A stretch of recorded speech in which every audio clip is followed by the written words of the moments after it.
All right, again, we have not, hopefully I'll be able to snip these two together. We haven't gone over a circle, but the center of this circle is -3, 0. You can tell that right away. That's the center of the circle. So the question is, and I haven't reviewed these in a long time, so I'm going to run up against things that we haven't hit before and I haven't reviewed yet this year. And I don't necessarily know right away. So the question is it opposite sign or same sign?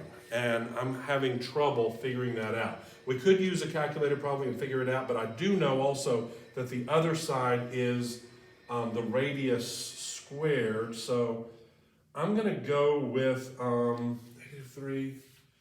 So many things are flipped, but I'm going to go with B on this one. Let's see what the answer was, and we'll know for sure. All right, it was D. It was D. So we do need opposite signs for that center. So that's a good reminder for me. So the right side is the radius squared. So that has to be the radius squared, which it is. The radius is 3.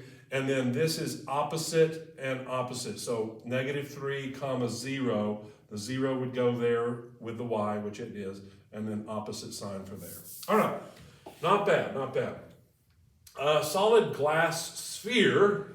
Sounds like we're in Las Vegas, right? Is cast with a radius of 30 centimeters. So remember, it's not a circle, it's a sphere. It's kind of hard to draw in 2D. With a radius of 30. But this thing is a sphere. There's our radius, centimeters. What is this volume to the nearest whole number of this sphere? So we're going to go over to our EOC review. A sphere, the volume is 4/3 pi r to the third. 4/3 pi r to the third, and then we're going to bounce right back over here and type that in our calculator. 4/3 is, of course, 4/3. Pi r to the third. R is 30 to the third. 113,097 or 113,040. So we're going to go with C on that one. All right, very good. You're trying to prove that quadrilateral EFGH is a square. You've already proven that all 4 sides are congruent. That doesn't make a square. Remember, all 4 sides being congruent does not make a square. It could be a rhombus, right? It could be sort of this diamond shape. All 4 of these sides are also equal. So either one of these fit that what we've already discovered. So which statement, if true, would prove? We very much need right angles. So let's look for that. It's not there. Right angles is not there. So we've got to look at everything else. The diagonals are congruent. Would that be true of a square? Yes, these diagonals would be congruent to each other. Is that true of this? No. This diagonal is longer than that diagonal. So I'm going to go with A on that one. But let's read the other ones. Opposite sides are congruent. Well, they already are.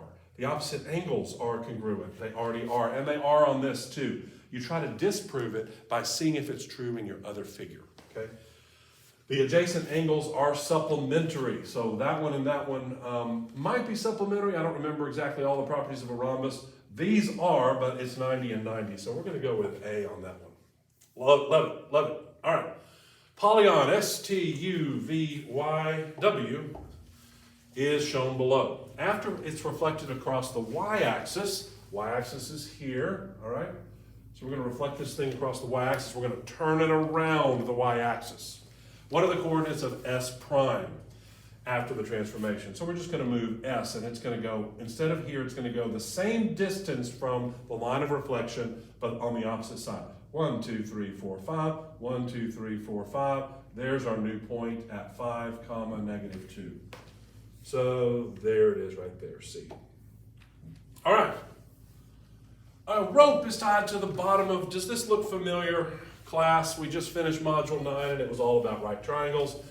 A rope is tied to the bottom of a hot air balloon as shown below. The rope makes an angle 35 degrees. That's that angle of elevation if you were on the ground here with the ground, and it's 75 feet long. How far is the bottom of the balloon from the ground?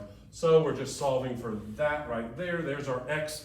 What are we dealing with here? We're dealing with, in terms of this angle right here, we have opposite and we have hypotenuse. Remember, so, ka, toa, so is opposite over hypotenuse. So we're going to do sine of 35 degrees equals x over 75. Cross multiply, the 75 just ends up here, multiplied by this weird decimal, whatever it is, okay? And x just equals that. So we're going to just plug that in the calculator and do 75 times sine of 35. Incidentally, make sure, I'm going to go with that answer for a second, but make sure your mode is set for degrees. Mine is, so I'm going to go with that answer. If your mode is set for radians, you're going to get a completely different answer, and you need to change it and rework it. Okay, moving right along here. The captain of a submarine views an iceberg from his periscope as shown below. Looks like a very similar situation as we just had. What is the height of the iceberg? So that's what we're looking for from the measure of 40 degrees from that angle. From the point of view of that, we have opposite and adjacent sides. The hypotenuse we don't need. So we're going to go with tangent. Tangent is opposite over adjacent. So tangent of 40 equals x over 250. Cross multiply, the 250 ends up here. And just multiply by whatever that tangent is going to be our x value. So tangent of 40. Also be careful, if you type in tangent of 40 first, don't just hit times 250. I know you can multiply in any order, right? But you need to at least enter and get the number for tangent 40 and then multiply it by 250, or put the 250 first, okay? Otherwise, you're going to get the tangent of whatever 40 times 250 is. That's a different angle, all right? Some huge angle. So we're going to go with this answer right here, 210, C. All right, there we go. Below is a drawing of Jeff's yard. Hey, we're halfway done through this one. Jeff's yard, there's a circular fish pond near one corner. The diameter of the pond is 12 feet. How many square feet of grass? Okay, so you see questions like this a lot. They are area, but we have to subtract out some sort of area inside the area. There's a word for these type of problems. I can't think of what it is, but this is one of those. So all of this is grass, right? All of this you have to mow. And then we've got this pool, or pond right here. Maybe it's a concrete pond, like the Beverly Hillbillies have, who knows?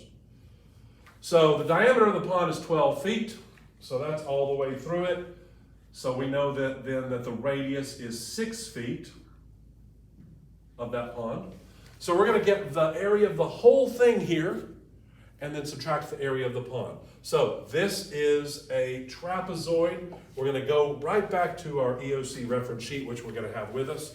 We're going to find trapezoid, which I want to say is on here. Pretty sure it's on here. There it is right there. 1/2, add your bases together, times the height. 1/2, add your bases together, times the height. So we're going to go back. We're going to do our area of the trapezoid. Now that's going to be the area of all of this, okay? All of this, and then we're going to subtract that pond out to see how much grass we have, okay? Whole minus the part we don't want. So 1/2, the bases added together, times the height. So there's the area of our trapezoid. 1/2 of 170 is 85 times 60. Area of the trapezoid is 5,100. But then we need to subtract the area of our pond. And our pond is pi r squared. That's the area of a circle.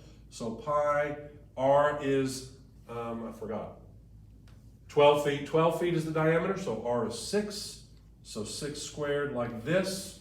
And we don't have pi in our answer, so we're just going to type this in just like this. 5,100 minus pi times 36. And that's going to give us 4987. 4987. There we go. Part number B right there. So you see those figures a lot. What is the converse of this statement? If a road sign is red, then it is a stop sign. Dear geometry students, I have not reviewed this in a long time. We haven't covered this since the very beginning of the year, and it's a soft place in my knowledge bank. So we're going to make a good, educated guess, and then we're going to check the answer and move on. Converse, I think a converse just switches the initial statement and the conclusion. So I'm going to go with, if it's a stop sign, then the road sign is red. If it's a stop sign, then it isn't a road sign. I'm going to go with D on this one. Let's see if I got it right. I did not. It's A. So I did. Mr. Pierce missed one, and that's okay. All right. You would expect me to make 100, but I have forgotten what the converse was. I will review that with y'all before the EOC. So if a road sign is a stop sign, then it is red. Oh, okay, so they really did just switch this and that. So they did just switch the statement. So I had kind of the same idea, but I was looking for stop sign at the beginning. All right, the diameter of a tractor is 5 feet. I automatically think then the radius is 2.5. That's just the way my brain works, and I hope yours is starting to as well. The diameter of a tractor tire is 5 feet, rounded to the nearest hundredth. Hundredth is 2 decimal places, dear geometry students. How far will the tractor move when the wheel rotates once? So what it's asking about is the circumference of the wheel. That's how far it will move as the wheel goes around one time. Okay. So we're just gonna take our 2.5 of our radius. We're not squaring it this time. 2 pi r, 2 pi r, or pi d.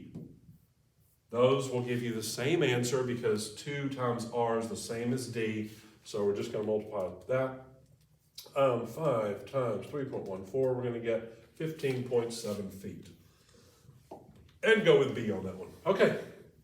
An engineer designed a steel beam as shown below. The horizontal parts that form the top and bottom are parallel. So we have parallels and 2 transversals. We need to know the measures of the angles shown. The measure of angle 1 is 110. Be sure and label this. And the measure of angle 2 is 105. What are the measures of 3 and 4? All right, so 105, this is the transversal that is associated with 105. Opposite, alternate, interior. Alternate means opposite side of the transversal. Interior means inside the parallels, okay? So opposite interior, number 3 is going to be 105. Let's find that one. Oh. It was only one of them, but let's double check the other one unless I'm in a super hurry, okay? These are also alternate interiors because we have a different transversal. That transversal is the one that is adjacent to 110, so these are alternate interiors, so angle 1 is 110 there. So we're going with D on that one. There we go. What is the measure of E in the parallelogram? All right, I'm not even gonna mark this one. E is right here in a parallelogram, adjacent, which means beside each other, neighbors. Neighbor angles are supplementary, so they add up to 180, so we're going to go with 145C. Meter stick is held perpendicular to the ground. It forms a shadow. You see these all the time. The perpendicular, the ground, there's the meter stick, the ground is our grass, and it forms a shadow that is 1.8 meters long. At the same time, a flagpole, okay, the flagpole is much taller, forms a shadow that is 7.2. I should just draw it over here. The flagpole forms a shadow that is 7.2 meters long. How tall is the flagpole? So the meter stick is 1 meter. That's a meter stick, 1 meter. So 1 meter is to 1.8. 1 is to 1.8. Well, let's do it this way. 1 is to x as, you know what? Let's do it this way. Clever thinking right here.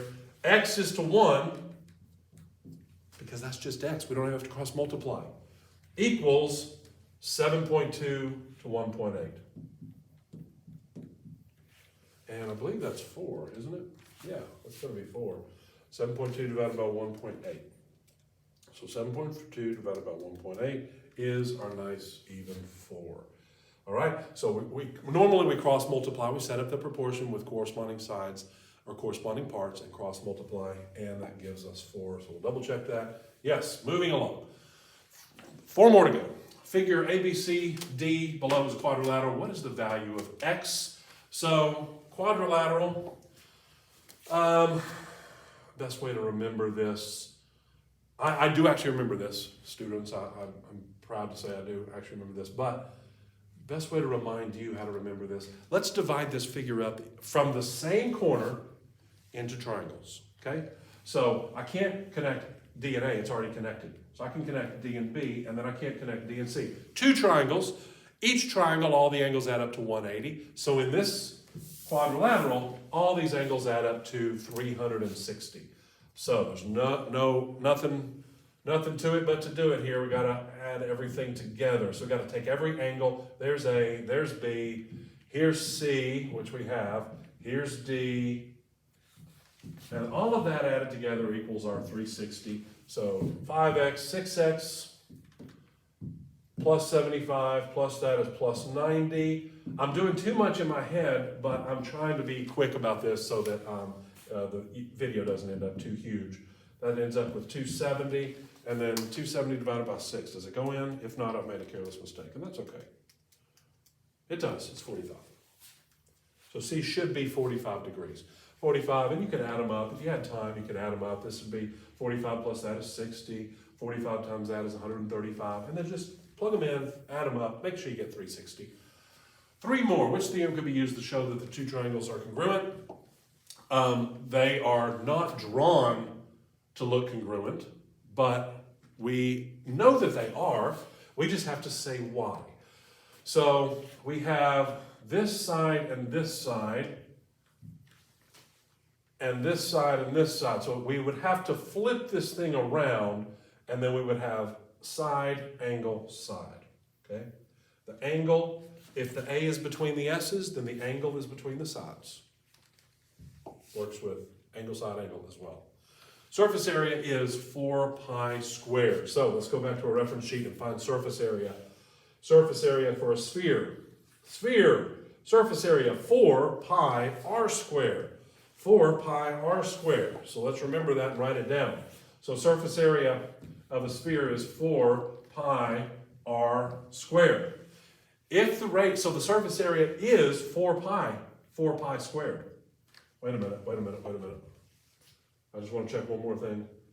Yeah, 4 pi r squared. Okay, just wanted to check and make sure we were good. 4 pi r squared. And that equals, we know the surface area. Don't let it freak you out that we have a lot of these same numbers like pi's in both of them and all this stuff. If the radius were to be divided by 2, how would the surface area be affected? Okay, so we're going to cut our radius in half and see what happens. But first, let's do this. Let's solve for r and then cut it in half. I think that's a good way to solve this, but let's see. First of all, we can divide our 4's out. Let me switch to a different color here. You'll be able to see. So, we can divide both sides by 4, and that just gets rid of the 4. We can divide both sides by pi, and that gets rid of this pi and one of these pi's. Then we have r squared. So r then is actually the square root of that. So then if we divide both sides by that, divide both sides by 2, how would the surface area be affected? It would be, would it be 4 times smaller? I don't know. This is a tough one. It's a thinker, and I'm drawing a blank on it. Surface area would be 8 times smaller, 4 times smaller, 2 times smaller. So that didn't work. So here's what we're going to do. We're going to plug a number in for r. I'm going to plug in 10 for r, okay? So that means that 4 pi squared equals 4 pi 10. Yeah, that's what I'm going to do. I'm going to say that, let's say r is 10. Let's say r is 10. That means that 400 pi is equal to r right here. And is this working or not? Now, if pi was 5, oh gosh, this is hard. I might have to come back to this one. I might have to skip this one. I might have to guess and move on because I'm drawing a blank on it. I should have solved these before doing the video, but you know, I didn't. I did on most of them, but gosh, we're doing 150 problems here. So if the radius were to be divided by 2, how would the surface area be affected? So I'm going to carry on. I'm going to forget about the 4 pi squared. I'm just going to carry on. So 400 pi, if r equals 10, surface area would be 400 pi, 4 pi r squared. And if r would be 5, then 4 pi r squared would be 100 pi. So going from 10 to 5, cutting it in half, it's 4 times smaller. So we're going to go with C on this one. There we go. It's easier than I was making it out to be. And the last one looks like a right triangle. I see a right triangle. I'm going to say it's a right triangle. It is a right triangle. That doesn't mean we need the right triangle to solve it. I'm just anticipating, right? How much further to the nearest yard is it for Tom to walk down Main Street and then turn onto Oak Street to get to Jeff's house than if he travels the shortest distance? So in other words, how much further? The shortest distance is obviously between Jeff and Tom's house is here, right? But how much further is it to go here? Well, to find that, we're going to have to subtract those distances just to see which one is longer and how much longer, but we need to find that. So we're just going to say, okay, 110 squared plus 62 squared equals x squared. Use our good old Pythagorean theorem, and then that gives us the gigantic square root of 110 squared plus 62 squared. So x is 126-ish, 0.27.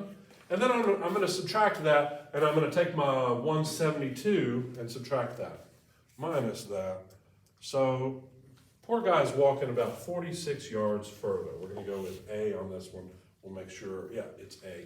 Okay, very good work on that one. Feel like I got caught out on a couple of those questions. Missed one of them, missed that converse one. But the point is, there's multiple ways to see problems. Some of them, sometimes you just know it or you don't. That is true.